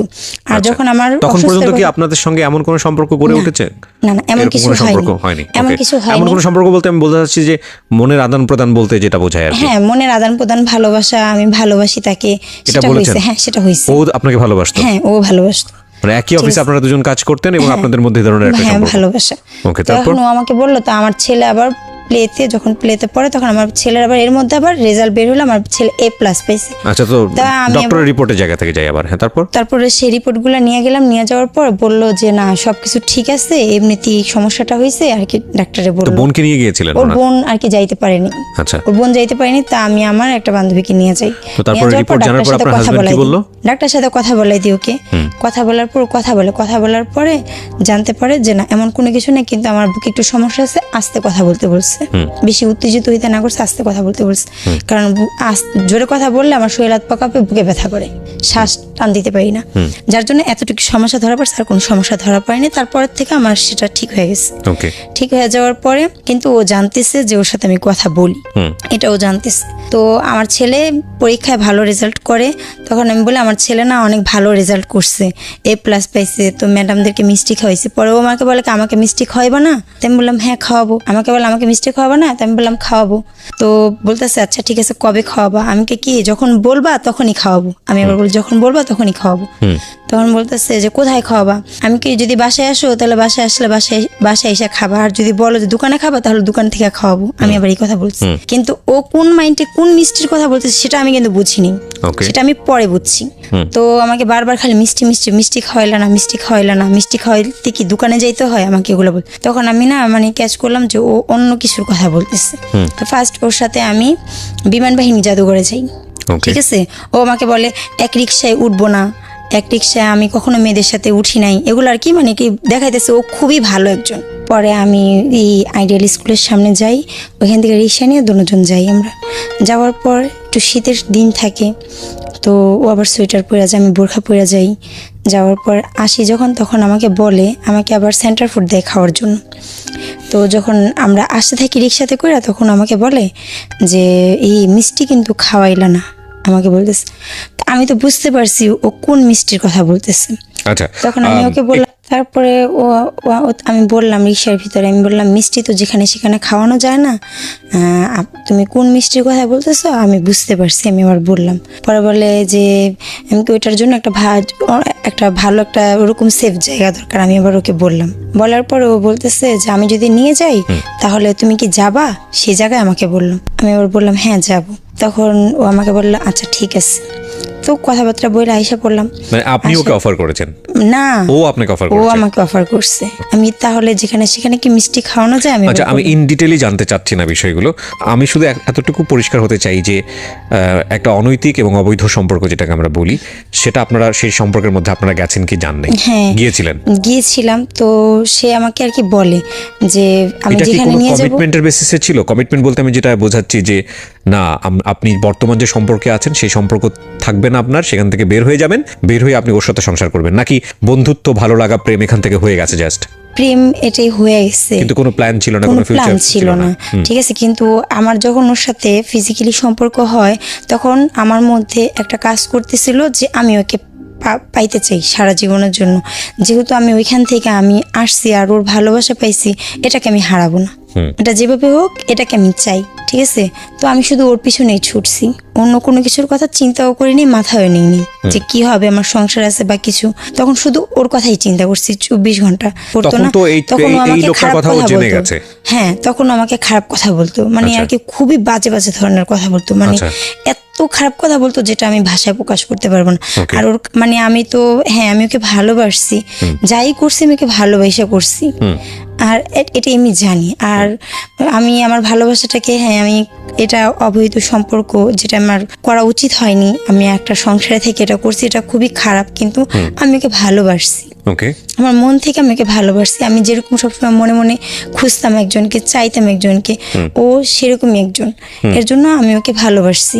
ওকে, আর এমন কোনো সম্পর্কের সাথে আমি কোনোদিনও জড়াইনি। জি, তারপর? ঠিক আছে, যার কারণে আমি ওকে ছাড়তে পারিনি, যে ওর সাথে আমার এরকম একটা সম্পর্ক হয়ে গেছে, আমি এখন আর ওকে ছাড়তে পারবো না। আমি তো একজনের আমানত আমি ধরে রাখতে পারিনি, আমি তার আমানত খেয়ানত করছি। আমি এখন তার কাছে যাব কি নিয়ে? এটা আমি আপনার তার মনে কাছে, হয়েছে? হ্যাঁ আমার মনের কথা, আমি তার কাছে আর যাবো না ফেরত। আচ্ছা, ঠিক আছে, আমি এখন যাই হইব আমি ওকে চাই, কিন্তু ও কখনো বিয়ের কথাটা আমাকে বলতো না। ছেলেটা কখনো আপনাকে বিয়ের না, কথা ও বলতো না? বলতো এটা অসম্ভব, এটা কি হইব, কখন এটা হইব না। ঠিক আছে, কিন্তু ও আমার সাথে সেই সম্পর্ক ও আমার সাথে বজায় রাখছে, কিন্তু ও আবার বলে এরকম বিয়ে হবে না, এটা বলতো সবসময়, আচ্ছা। কিন্তু সম্পর্ক চালিয়ে যেতেছে। এবং আমার হাজবেন্ড যে টাকা পয়সা দিত, সেখান থেকে আমি ওকে কাপড় চোপড়, ওর যাবতীয়, ওর মাকে কাপড় চোপড়, ওর বোনকে কাপড় চোপড়, ওর ভাগনাকে কাপড় চোপড়, মানে এভরিথিং সব আমি ওকে দিতাম। মানে আপনার জামাই যে টাকা পয়সাগুলো পাঠাতো বিদেশ থেকে, সেটাতে সেগুলো আপনি ওকে খরচাটা, দিতেন? হ্যাঁ, আর ওর থেকে নিতাম এইভাবে কইরা কইরা আমি নিতাম। নেওয়ার পর আর ও আর কি আমাকে, তারপরে যখন ও আর কি সবকিছু জানতে পারলো যে আমি এখনো চালাই যাইতেছি আর টাকা পয়সা মানে আর কি ওর থেকে নিতেছি, অনেকভাবে আমি অনেক কৌশলে ওর থেকে টাকা পয়সা নিতেছি, নিয়ে নিয়ে আমি ওকে দিতেছি, ওর ফ্যামিলিকে দিতেছি, ওকে দিতেছি, ওর জন্য ভালো ভালো খাবার 8 আইটেম 10 আইটেম খাবার রান্না করে ওকে দিতেছি, দিয়ে মানে পাঠাই এতটাই দিতেছি। ভালোবেসে ফেলেছেন? হ্যাঁ এতটাই, মানে ও তো গাড়ি চালাইতো, মানে আর কি খুব ভালো ভালো খাবার রান্না করে আমি ওর জন্য পাঠাইতাম। জি, তারপর? তারপরে ও আবার সেই খাবারগুলো খাইতো, খাওয়ার পরেও আবার যখন ওর প্রয়োজন পড়তো আবার আমাকে বলতো যে এটা রান্না করে দিবা, এটা রান্না করে দিবা, ও আমাকে মানে বলতো। ওরও তো মিনিমাম রকমের একটা সম্মান বোধ থাকা উচিত, মানে আত্মসম্মান বলে একটা ব্যাপার আছে মানুষের। কেন বলছি, ও তো একটা জিনিস খুব ভালোভাবে বুঝতো যে ও আপনাকে বিয়ে করবে না, তার মানে এই সম্পর্কে ও জড়াচ্ছে। হ্যাঁ, তাও নয়, জড়াচ্ছে। বুঝলাম যে এখানে নৈতিকতার সমস্যা আছে, কিন্তু বিদেশ থেকে একটা লোক কষ্ট করে টাকা পাঠাচ্ছে, আপনি একজনের হাউস ওয়াইফ, সেই টাকায় সে খাচ্ছে, আপনি নিজের মায়ের জন্য নিয়ে যাচ্ছে, আবার মানে মানুষের বিবেকবোধ নেমে গেলে আসলে যা হয় আর কি। যাই হোক, আল্লাহ সবাইকে বিবেক দিক, এটা ছাড়া তো কিছু বলার নাই। তখন আমি ওকে খাবার রান্না করে দিই, সব রান্না করে দিই, কিন্তু আমি সে খাবার খাই না। আমি ওকে খাবার দিয়া আমি মানে ডাল ভাত এগুলো আমি খাই। আমার সন্তানটা যে, তাকেও আমি ভালো মন্দ খাওয়াইতাম না।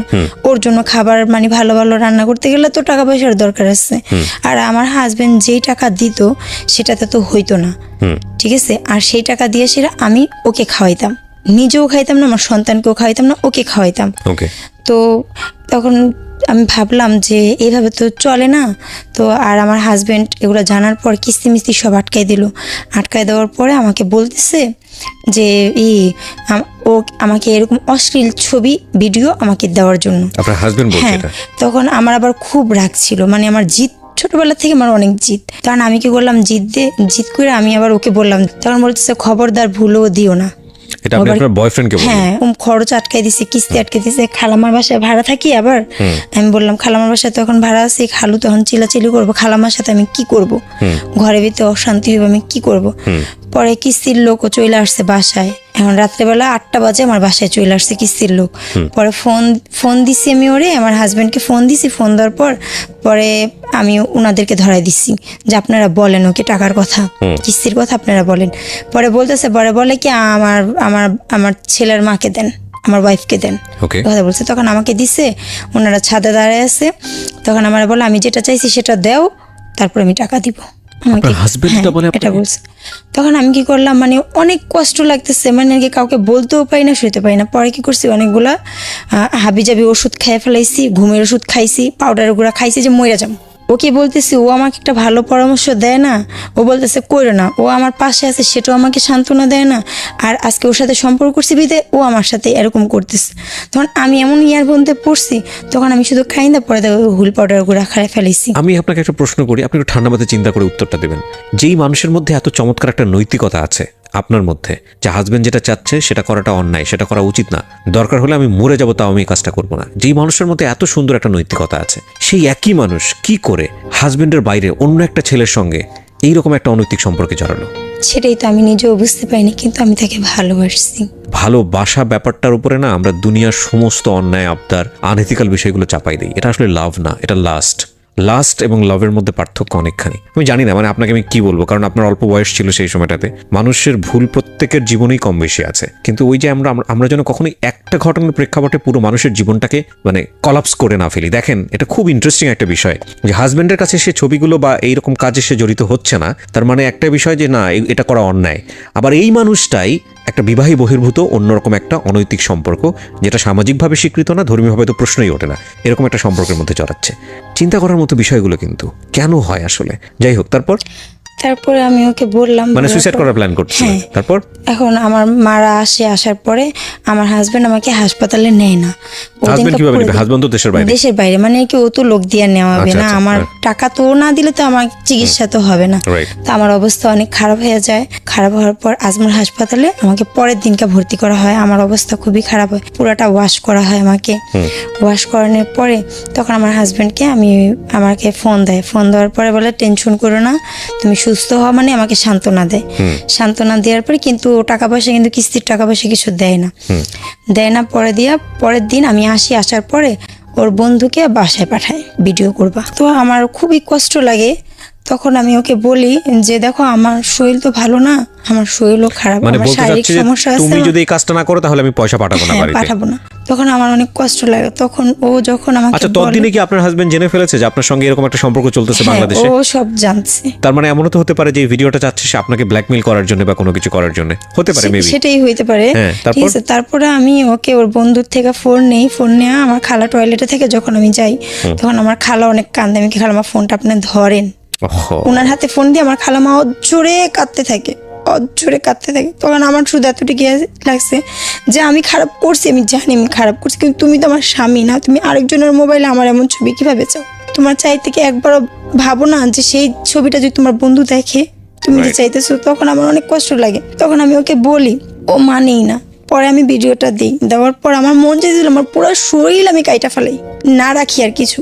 তখন আমি কি করছি, বিলেট নিয়ে আমার হাতের ভিতরে এমন পুচাইছি, খালি কাটছি। আমার খালামা দেখা ধরছে আমারে, হাত কাইটা ফেলানোর পর আমার মন চাইছিল আমি আমার পুরো শরীরে কাইটা ফেলাই। কেননা ও এরকম একটা জিনিস আমার স্বামী হয়ে চাইছে, আমার মানে আর কি আর সহ্য করতে আমি পারতেছিলাম না, যার কারণে আমি এটা করছি। উন্না দিয়ে আমার হাত পেঁচে মার বাসায় যে আমি কাঁদি আর মারে বলি মা, এগুলো আমার মাকে বলি, মারা সবাই অনেক রাগ হয়। পরে ব্যান্ডেজ কিন্তু করি নেই, রক্ত পড়তেছে আমার হাত থেকে। পরে সেই ব্যান্ডেজ করে দুপুরবেলা কাটি, আমি সকালবেলা কাটি, সেই ব্যান্ডেজ করে আমি রাত্রেবেলা যাই। 2টা শিলি পরে আরো শিলি দিতে চাই, আমি বলে আর শিলি দেওয়া লাগবে না, আপনি ব্যান্ডেজ করে দেন শুধু। কিন্তু দাগগুলো রয়ে গেছে। এই দাগগুলো তো আমি আর সারা জীবন কখনো মিটাইতে পারবো না। আজকে ও এরকম করছে সেটা তো চিহ্ন রয়ে গেছে। এই দাগগুলোর দিকে যখনই তাকাই তখনই ওর ওই কথাটা মনে পড়ে যে আমার সাথে এই জিনিসটা করছে। কত সালের ঘটনা এটা? এটা 2016 সালের ঘটনা। 2016 সাল, ওকে। তারপর তখন আমি অনেক কাদার পরে ও এরপরে তো তারপর ওর সাথে সংসার তো আমার ছিলই। তারপরের থেকে মানে ওই যে সাহস পেয়ে গেলো, কেউ কোনো প্রতিবাদ করলো না, আর আমিও নিরুপায় ছিলাম। ঠিক আছে, ও আমাকে নিবে না, কিন্তু ও আমার সাথে সম্পর্ক রেখে যাওয়ার পরে, আর আমি সবচেয়ে বড় কথা, আমি ওকে আমার মন থেকে ভালোবাসা ফেলাইছিলাম। এটা ছিল আমার সবচেয়ে বড় দুর্বলতা, যেটাকে ও ব্যবহার করে আমাকে এই পর্যায়ে আজকে আনছে। খরচের টাকা প্রত্যেক মাসে যখন দিত তখনই আমার একটা করে ভিডিও চাইতো। আমার বড় আপা আবার বাহিরে ছিল, জর্ডানে ছিল। তো বড় আপা আবার একটা মোবাইল পাঠাইলো, আমার বলে ওই মোবাইলে, মানে আমি তো মোবাইল চালাইতে পারি না, তো আমাকে বলতো দেখো আমার এটার মধ্যে চাপ দিলে দেখবে সাইডে একটা সবুজ আছে গোল চিহ্ন, সেখানে চাপ দিলে ওইটা ঘুরবে আর ভিডিও হবে, তখন তুমি আমাকে ভিডিও করে ছাড়বা। মানে ওই ভিডিওটা যতক্ষণ ঘুরবে আমি আমার ভিডিওটা দেখানোর পর গোল হয়ে ঘুরার পর ওর কাছে চলে যাবে ভিডিওটা। ঠিক আছে, ও আর কি আমাকে বলতো ফোনে, বলার পর আমি আবার ওইভাবেই করতাম। তো প্রত্যেক মাসে ও টাকা দিত আর এভাবে আমার থেকে ভিডিও নিত। মানে বিষয়টা এরকম ছিল যে তুমি ভিডিওগুলো যদি না দাও তাহলে টাকা পাবে না। মানে টাকা মানে ও ভিডিও দিলে ও টাকা দিত।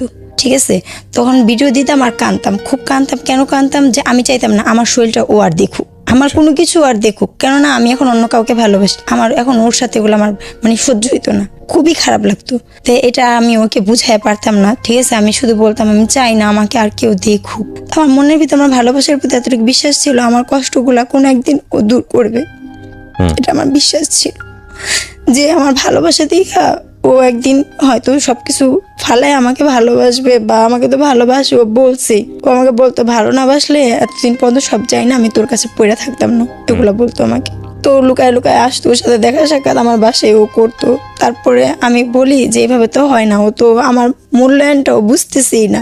আমি বাইরে চলে যাই, যখন আমি দূরে যাব তখন হয়তো আমার ভালোবাসাটা বুঝবে। তারপর আমি বাইরে গেলাম। বাইরে যাওয়ার বলতে মানে পর- দেশের বাইরে? দেশের বাইরে চলে গেলাম। তখন আপনার হাজবেন্ড হচ্ছে কোন দেশে? ওকে ডিভোর্স দিই। হাজবেন্ডকে তখন হ্যাঁ, ডিভোর্স দিয়ে ডিভোর্স দেন? দিই। দেশে থাকা অবস্থায় দেশে থাকা অবস্থায় আমি ওকে ডিভোর্স দিই। ডিভোর্স দিয়ে আমি চলে গেলাম বাইরে। ডিভোর্সটা আপনি যদি আপনার লাইফে এই ছেলেটা না আসতো তাহলে কি ডিভোর্স দিতেন? না, তাহলে ডিভোর্স দিতাম দিতেন না। না? কেন দিতেন না? দিতাম না, এই হয়তো প্রশ্নের ওর কাছে উত্তরটা থেকে উনি অনেক না, আগেই দিয়ে দিয়েছেন, যারা অনুষ্ঠানটা শুনছেন তাদেরকে বলি। কারণটা হচ্ছে এত সমস্যা থাকার পরেও কিন্তু ওনার হাজবেন্ডকে উনি তখন ডিভোর্স দেয়নি। শুধুমাত্র এই যে তৃতীয় পক্ষ ওনার সম্পর্কের মধ্যে ঢুকে গেল, এই ছেলেটাকে উনি লাভ করে ফেললো নাকি কি ধরনের একটা সম্পর্ক হয়ে গেল, যেটার একটা নাম আছে বাংলায় বলে পরকীয়া। যাই হোক, আমি যদিও এই শব্দটা উচ্চারণ করতে চাই না, কিন্তু এইরকম একটা সম্পর্কে যাওয়ার ফলে দেখেন উনি ডিভোর্স দিয়ে দিল। আপনার বাচ্চার বয়স কত তখন? আমার বাচ্চার বয়স তখন ছিল 4 বছর। 4 বছর বয়স। কত সালে ডিভোর্স দিলেন হাজবেন্ডকে? মানে ওর যখন দিই তখন আমার ছেলের বয়স ছিল 5 বছর। মানে ওর সাথে যখন সম্পর্ক হয় আমার, তখন আমার ছেলের বয়স ছিল 5 বছরই। ওর না, সাথে সেটার দরকার নাই, আমি জানতে চাচ্ছি কত সালে আপনি ডিভোর্স দিলেন হাজবেন্ডকে? কত সালে ডিভোর্স দিয়েছি? 2017-তে। 2017-তে। 2020 সাল চলছে, মানে আজকে থেকে 3 বছর আগের ঘটনা। হাজবেন্ডকে যে ডিভোর্স দিলেন কারণ কি উল্লেখ করেছিলেন? কারণ উল্লেখ করছিলাম যে আমি ওর সাথে থাকবো না, আমার ওর সাথে আমার মানানসই হয় না। ঠিক আছে, মানে এটা আর কি নিয়ে গিয়ে কাজী আমাদের পরিচিত ছিল, ওনার মাধ্যমে আর কি আমি আপনার ডিভোর্স হাজবেন্ড কোনো রিকোয়েস্ট করেছিল আপনাকে যে না এই কাজটা করো না? কোনো রিকোয়েস্ট আপনি হাজবেন্ডকে বলেছিলেন যে আমি তোমাকে ডিভোর্স দিতে হ্যাঁ, যাচ্ছি? বলছি। ওনার মতামত কি ছিল? ও কিছুই বলেনি। হ্যাঁ না, কিচ্ছু বলেনি? না, কিছুই ততদিনই কি ও জেনে গেছে যে আপনার এই ছেলেটার সঙ্গে এরকম একটা সম্পর্ক? হ্যাঁ, ও সবই জানছে। আপনি যে তাকে ডিভোর্স দিচ্ছেন, এটা কি আপনি যার সঙ্গে এই ধরনের সম্পর্কে আছেন, যে ছেলেটার সঙ্গে, সে কি জানতো? হ্যাঁ, জানতো। সে মতামত দিয়েছিল হ্যাঁ ডিভোর্স দিয়ে দাও? না না, সেও মতামত সে দেয়নি? মতামত দেয়নি। তার কাছে সে বলতো তুই একা ডিভোর্স দিচ্ছিস, আমি তো দিইনি। দেখেন, সেই কথা বলতো। তো আপনি ডিভোর্স তাকে কেন দিলেন? ঠিক আছে, আমি ডিভোর্স দিলাম, ওকে আমি বিয়ে করব। ও বিয়ের কিন্তু ও জন্য তো রাজি আপনাকে আগে থেকেই বলে আসছে যে না, আমি ও বিয়ে বিয়ে করব না। করবে না বলছে না।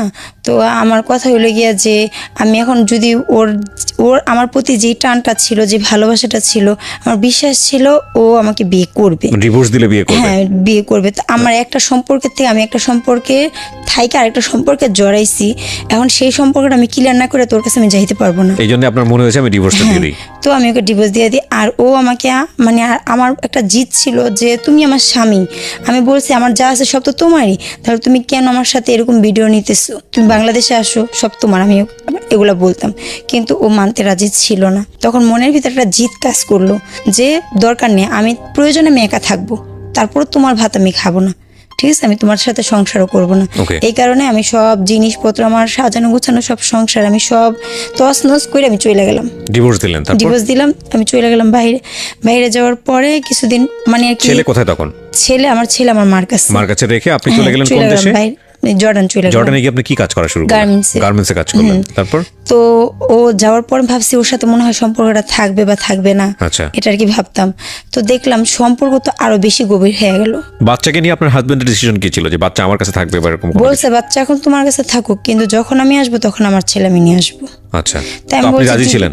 তাই আমি বলছি যদি আমার ছেলে তোমার কাছে যাইতে চায়, কোর্টে যদি তুমি যাও, যদি আমার ছেলে যাইতে চায় তাহলে তুমি নিয়ে যাবে, সমস্যা নেই, কিন্তু আমার ছেলে তো যাবে না। আচ্ছা, যাই হোক, তারপর? পরে আমি চলে গেলাম। চলে যাওয়ার পরে ও আর কি করলো, ওর সাথে সম্পর্কটা আরো বেশি গভীর হলো।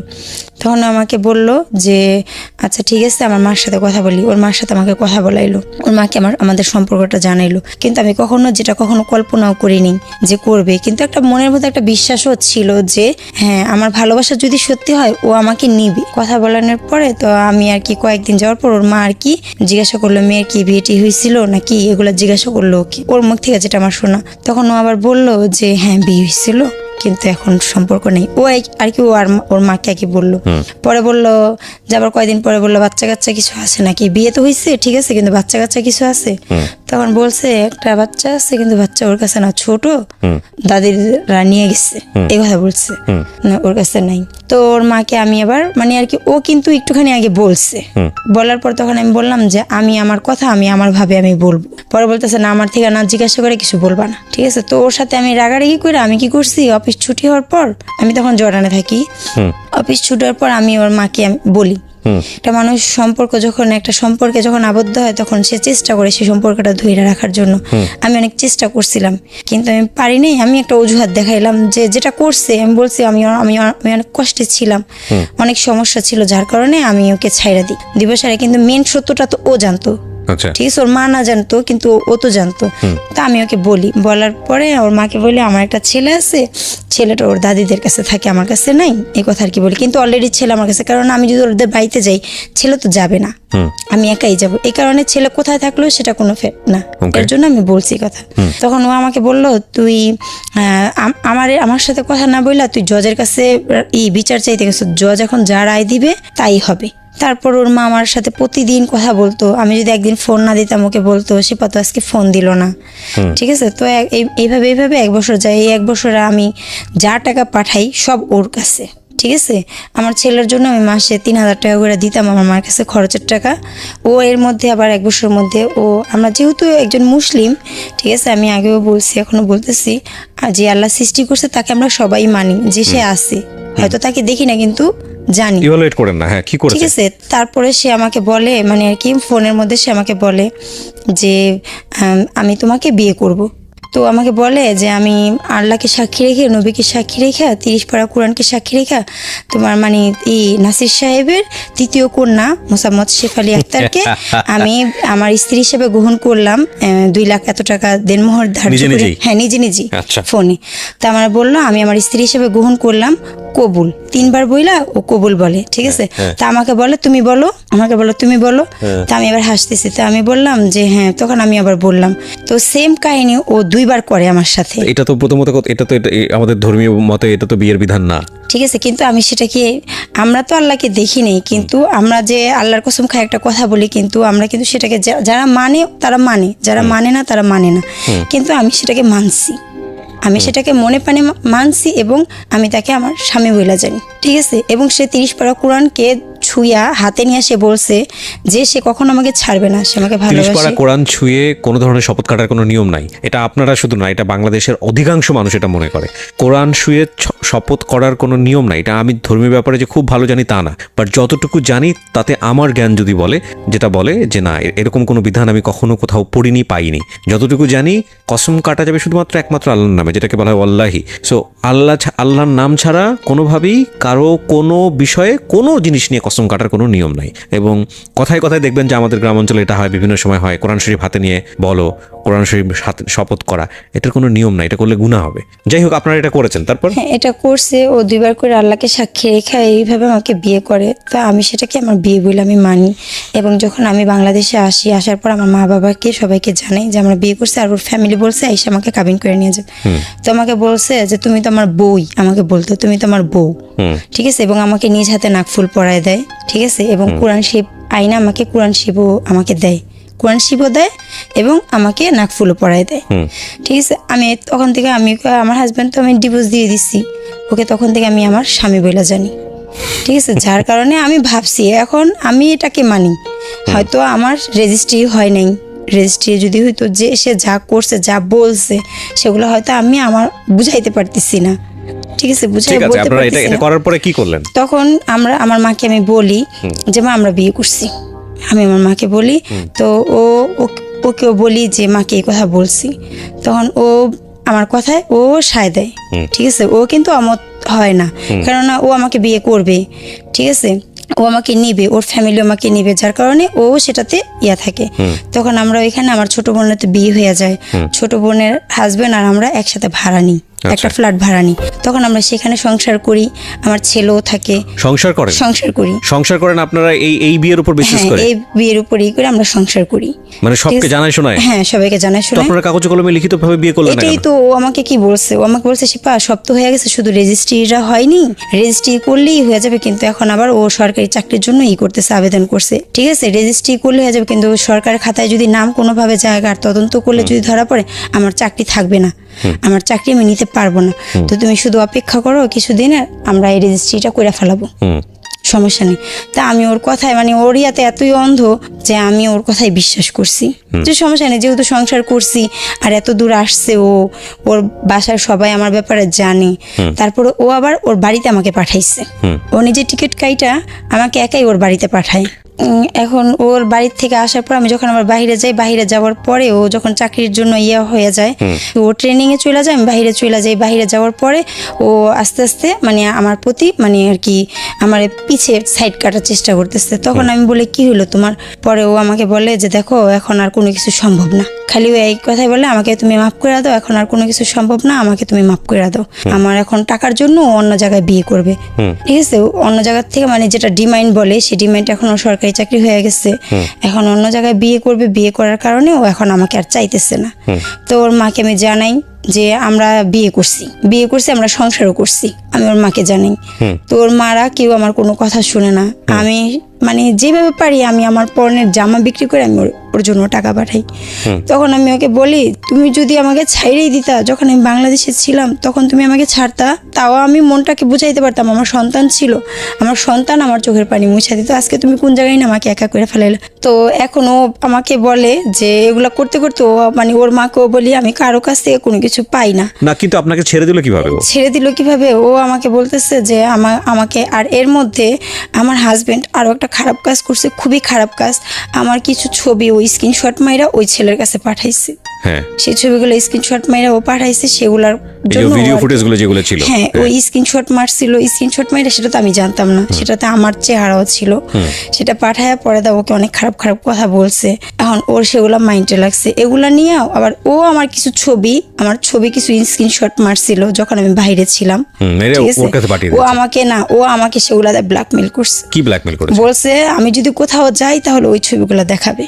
কোথাও যাই বলতে মানে আমি যদি কোনো মিডিয়াতে বা কোথাও ওর ব্যাপারে কিছু বলতে যাই, বা আমি যদি কোনো বাড়াবাড়ি করি পুলিশের কাছে যাই, তাহলে ও এসে ছবিগুলো দেখাবে। তারপর আপনি জিডি করেন, ঠিক আছে? হ্যাঁ, পরে আমি আসার পরে আমি ওর নামে বাংলাদেশে আসি। আমি পরে যখন ও আমাকে বলে যে আমি কিন্তু সবকিছু ঊর্ধ্বে হয়ে ওকে ভালোবাসি, আমি এখন ওকে ভালোবাসি, ঠিক আছে? দেখেন আপনার ভালোবাসা নিয়ে কতটা যুক্তিযুক্ত সেটা আমি নিয়ে কথা বলবো না। আমি জানি আমি অপরাধ করছি, কিন্তু আমি ওকে ভালোবাসি। আর ওর মারা সবাই আমার কষ্ট একটাই, আমার প্রবাসের টাকাগুলো তারা খাইছে।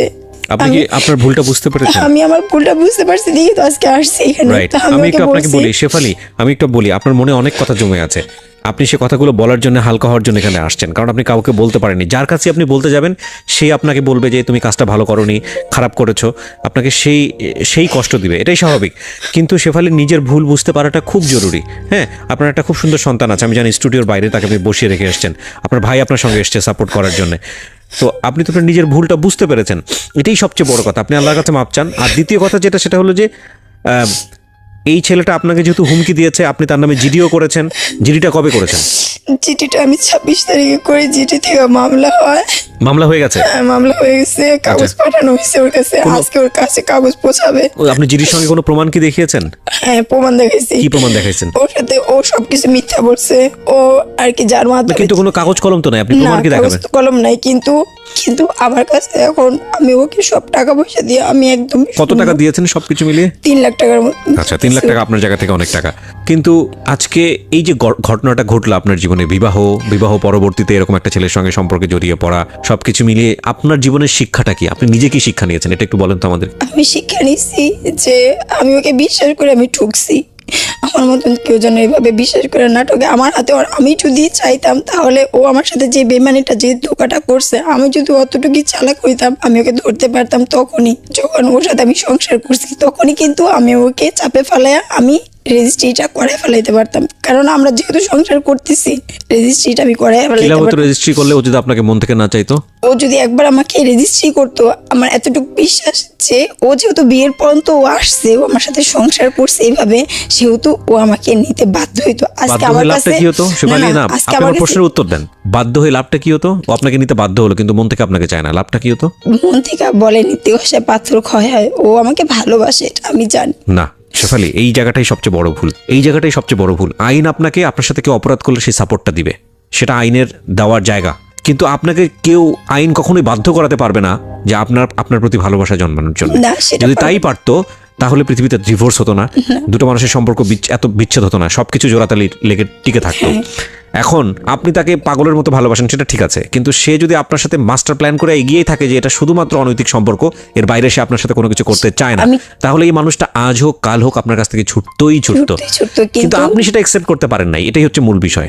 না কেন, ও আমাকে বলছে যে দেখ তোর বাপের কি অনেক অর্থ সম্পদ আছে, সেটা দেখে আমি তোরে ভালোবাসছি না, তোর ভালোবাসা দেখে আমি তোরে ভালোবাসছি। এগুলো প্রেমে পড়লে এগুলো উল্টাপাল্টা কথাবার্তা অনেকেই বলে। শোনেন, আমি শেষ বেলায় যে কথাটা আপনার জন্য বলতে চাই এবং আমার শ্রোতা যারা আছে তাদের জন্য যে কথাটা বলতে চাই, যে সবকিছুরই একটা মাপযোগের একটা ব্যাপার আছে। মাপযোগের কেন বলছি, সমানে সমানে দৌড়ালে না সেটা সামনের দিকে যায়। যদি বলি যে একটা চাকা বড় আর একটা চাকা ছোট, এটাকে যদি আপনি দুইটা চাকা যদি এক করে আপনি যদি ঠেলা শুরু করেন, এটা কিন্তু সামনের দিকে আগাবেন, এটা ঘুরপাক খাবে, বৃত্তের মতো ঘুরপাক খাবে। হ্যাঁ, ওই ছেলেটা কোনো না কোনোভাবে হয়তো মনে করেছে আপনি বিবাহিত, আপনার একটা বাচ্চা আছে, সে অবিবাহিত, সুতরাং স্ট্যাটাসের জায়গা থেকে সে আপনার থেকে অনেক বেশি অ্যাডভান্স। আর আপনি তাকে ভালোবেসে ফেলেছেন বিকজ আপনি এইরকম ভাবে কোনো কেয়ার বা আপনার চোখে দেখতে ভালো লাগে এরকম ছেলে কখনো কাছাকাছি এতটা পান নাই, যে কারণে আপনি তার প্রতি ফলেন হয়েছেন, ভালোবেসে ফেলেছেন। কিন্তু বৈবাহিক সম্পর্ক জায়গাটা না অন্যরকম জায়গা, যেটা আমি আমার সিক্রেটস বলেন, জীবন গল্প বলেন, সব অনুষ্ঠানে সবসময় এই কথাটা বলি যে বিয়ে সম্পর্কটা শুধুমাত্র ভালোবাসার উপর বেসিস করে আগানো উচিত না। কারণ বিয়ে সম্পর্কটা শুধুমাত্র দুইজনের চিন্তা না, বিয়ে সম্পর্কটা দুইটা পরিবারের বন্ধন, এবং সেখানে ব্যালেন্স না থাকলে ওর ফ্যামিলি, ওর মা, ওরা সবাই আমাকে বলছে যে তারা আসবে, তার বড় মেয়ের জামাই আসবে, তার বড় মেয়ে আসবে, আইসা আমাকে কাবিন করে নিয়ে যাবে। আপনি কখনো ওর ফ্যামিলিতে থেকেছেন? হ্যাঁ, আমি ওর ফ্যামিলিতে গিয়ে সংসার করেছেন? কত মাস থেকেছেন ওর ফ্যামিলিতে? আমি কত মাস না, আমি যাবার আগে ওর মা আমাকে নিয়ে একবার দুইবার যাওয়া না, আপনি একটানা 2-3 মাস থেকেছেন ওর ফ্যামিলিতে? তাহলে বুঝবেন কি করে আপনার ফ্যামিলি? একদিন 2 দিনের জন্য যাওয়াটা কিন্তু একটা পরিবারকে জাজ করার জন্য এনাফ না। আপনি একটা বিবাহিত মানুষ, আপনার বাচ্চা নিয়ে যখন আপনি পুরোপুরি পরিবারে সেটেল হতেন, কাবিন করার পরে হোক, যাওয়ার পরে হোক, তখন ওটা কেমন হতো সেটা কিন্তু আপনি এই 2 দিনের সম্পর্কে আপনি কিন্তু বুঝতে পারবেন না। তো আমার মনে হয় কি এগুলো একটু যাচাই বাছাই করে যাওয়া উচিত। যে কোনো সম্পর্কে থাকা অবস্থায় অন্য কোনো সম্পর্কে সুইচ করার আগে অন্তত 1000 বার চিন্তা করা উচিত, এবং অন্য কোনো সম্পর্কে সুইচ করার ফলে বর্তমান সম্পর্কটার মধ্যে কাট আপ করার আগেও অন্তত 1000 বার চিন্তা করা উচিত। আমার মনে হয় আজকের এই সিক্রেটস থেকে এই জিনিসটাই আমাদের শেখার আছে।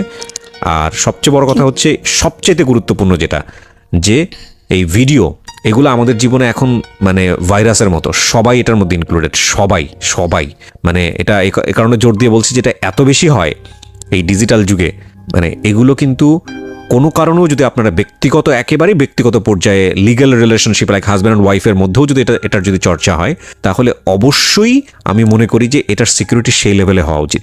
And the thing is that, প্রথমত করা উচিত না এগুলা, আর দ্বিতীয়ত যদি এটা হয়েই যায় তাহলে সিকিউরিটিটা সেই লেভেলে থাকা উচিত, বিশেষ করে হাজব্যান্ড অ্যান্ড ওয়াইফ বৈধ সম্পর্কের মধ্যে। অ্যান্ড যদি কখনো ফ্ল্যাশ আউট হওয়ার কোনো ধরনের কোনো রিস্ক থাকে, don't worry about this, cause বাংলাদেশে আইন আছে। কেউ যদি আপনাকে ব্ল্যাকমেইল করতে চায়, কেউ যদি আপনাকে এটা নিয়ে কোনো ধরনের কোনো যেটাকে বলে যে বিপদে ফেলতে চায়, মান সম্মান হানিকর করতে চায়, তাহলে নিশ্চিতভাবেই আপনি জেনে রাখেন যে সে নিজের পায়ে নিজে কুড়াল দিচ্ছে। কারণ এটার উপরে সাইবার ক্রাইমের খুব শক্তিশালী আইন আছে। এটা সরকারবাদী মামলা, এটা যেনতেন মামলা নয়। এবং যারা এই কাজগুলো করেন, যাদের এই ধরনের চিন্তাভাবনা আছে, যাদের সেলফোনে কাউকে ব্ল্যাকমেল করার জন্য এখন পর্যন্ত গার্লফ্রেন্ডের হোক বা অন্য কারো ভিডিও আপনারা রেখে দিয়েছেন, বিশেষ করে আমি যদি চোখ বন্ধ করে বলি তাহলে গুগল ড্রাইভ হচ্ছে সবচাইতে নির্ভরযোগ্য জায়গা। যারা রেখেছেন তাদেরকে বলি, মানে আপনার জন্য আগ্নেয়গিরি আপনি নিজে তৈরি করে রেখেছেন, এবং এই আগ্নেয়গিরিতে পড়ে যে আপনি কখন পুড়ে যাবেন আপনি নিশ্চিতভাবেই জানেন না। সুতরাং এই ধরনের কাজ আপনি করেন না। আর সবচেয়ে বড় কথা হচ্ছে, উপরওয়ালা কিন্তু সবসময় সব কিছু দেখছেন। হ্যাঁ, ভুল করলে তিনি ক্ষমা করে দেবেন, সেজন্য পৃথিবী এখনও টিকে আছে। সো আমার মনে হয় এই এপিসোডটা শুনে যদি কেউ এখান থেকে বের হয়ে আসতে পারি, আমরা এই বোনটার দিকে আঙ্গুল না তুলি, আমরা যদি বের হয়ে আসতে পারি, এইসব এথিক্সের জায়গাগুলো একটু হলেও যদি চর্চা করি, ইনক্লুডিং মি, আমি সহ, তাহলে আমার মনে হয় যে একটা বেটার ফিউচার পাওয়া সম্ভব। আপনাকে আমি ধন্যবাদ জানাই যে আপনি এখানে আসছেন। আপনি অকপটে মানুষের কাছে নিজের গোপন বিষয়গুলো বলেছেন, যাতে করে আপনার মতো কেউ ভুল না করে। সেজন্য আপনাকে আমি স্যালুট জানাই। আপনার কথা শুনে যদি ভাইয়া ওর একটা সঠিক যে শাস্তি সেটা ও পাক, সেটার জন্য আপনি চেষ্টা করেছেন এবং চেষ্টা করে যাচ্ছেন, আইনি প্রক্রিয়া আপনি এগোচ্ছেন। Thank you so much. আপনি এখানে আসছেন এবং আপনি মামলা করেছেন। আমি আপনার জন্য মানে শুভকামনা জানাই, দোয়া করি যে আপনার ভবিষ্যৎ চিন্তাটা শুভ চিন্তার উদয় যেন হয়, আর যাতে কোনো প্রকার ভুল না হয়। এইটা থেকে আপনি যেন একটা শিক্ষা নিতে পারেন আপনার নিজের জীবনের জন্য। থ্যাংক ইউ সো মাচ, ভালো থাকেন।